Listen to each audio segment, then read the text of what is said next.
kita akan kedekut tuan-tuan. Hilang 50. Buktinya baki 50 lagi saya dari Allah tu. Tapi peninggalan dengan petik-petik Al-Quran. Man ja'a bil hasanati falahu asyru amsalha. Siapa datangkan satu kebaikan, aku bagi 10, kata Allah. Kita punya duit 100, kita tolak 50, nak wakaf, sedekah, masjid dan lain sebagainya. Bagi duit kita bukan 50, 550. Sebab 1 dibalas 10. Cuma yang nampak dalam poket hanya 50, 500 dah disimpankan oleh Allah. Mau nak sedekah, sebab yang kita bagi, yang kita tolak masih banyak yang bagi. Cara tuan-tuan supaya kita senang nak sedekah, berinfak, berwakaf di jalan Allah Subhanahu wa ta'ala. 7-10 minit. Jadi mungkin setakat itulah yang boleh saya sampaikan. Minta maaf apabila ada kesilapan kata-kata dan lain sebagainya. Dan mudah-mudahan tuan-tuan sahabat-sahabat kita yang sedang dizalim di mana-mana tempat diampunkan oleh Allah, dan yang mati tidak syahid kepada Allah Subhanahu wa ta'ala. Dan kita berdoa tuan-tuan untuk sahabat-sahabat kita yang disem dalam MH17 ni, mudah-mudahan yang waris dapat sabar, sebab inilah cobaan dan ujian daripada Allah Subhanahu wa ta'ala. InsyaAllah Allah jadikan segala sesuatu mesti ada hikmah di sebalik semua itu. Dan mudah-mudahan kita minta kepada Allah, kita keluar daripada bulan Ramadan ini betul-betul mendapatkan title la'allakum tattaqun, bertakwa kepada Allah Subhanahu wa ta'ala. Itu yang dapat saya sampaikan. Dan kita maafkan ini saja, istihar sajalah, tuan-tuan boleh bantu ke tak bantu Allah. Yang jelas anak-anak bagi penjelasan sedikit istihar. Anak datang daripada Tahfiz Masjid Tinggi Bagan Serai, dan tuan boleh melawan tak dekat dia kita ni dengan Bagan Serai.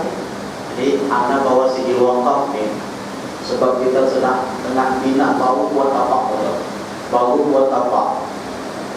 Satu pembuatan pembinaan kolej kita punya cadang 3 bangunan tu 3 tingkat setengah, 12 bilik kuliah lengkap dengan asrama, lengkap dengan kandas muslimin dan muslimat. Untuk setakat ini pelajar kita hanya 70 orang.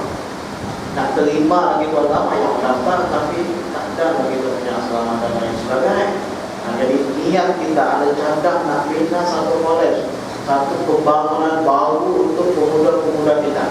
Jadi untuk tanah tersebut kita buat sijil wakaf dengan harga 1 kaki persegi RM60.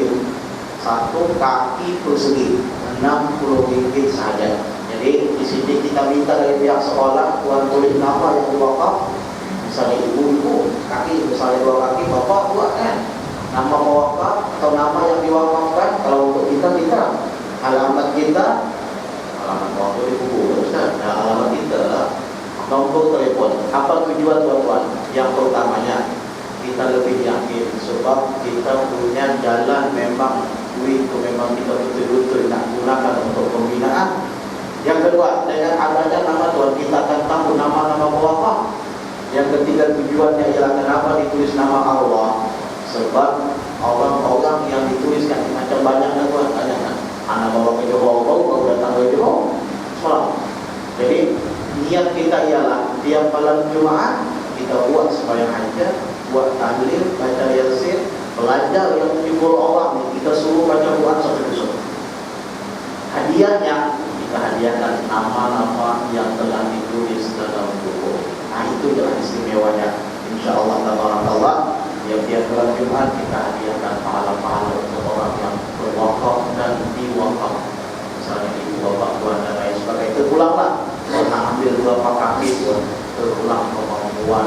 Boleh bantu tahfiz, boleh untuk menjayakan agama Allah Subhanahu wa ta'ala. Kalau nak melawat di Bagan Serai, sebelum sampai pekan lagi ada travel lain, jumpa masjid tinggi dengan masjid lama tu, ada kuburan di belakang tu, jalan nak menuju Bopang tu, 1/2 kilometer, dan tuan akan jumpa dengan sekolah dan tanah yang kita sediakan.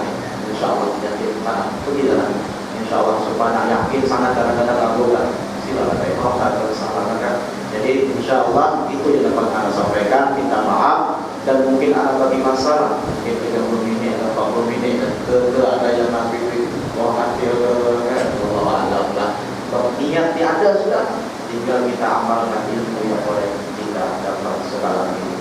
Ada Allah wa iyyakum ajmain. Mudah-mudahan semua kita dirahmati dan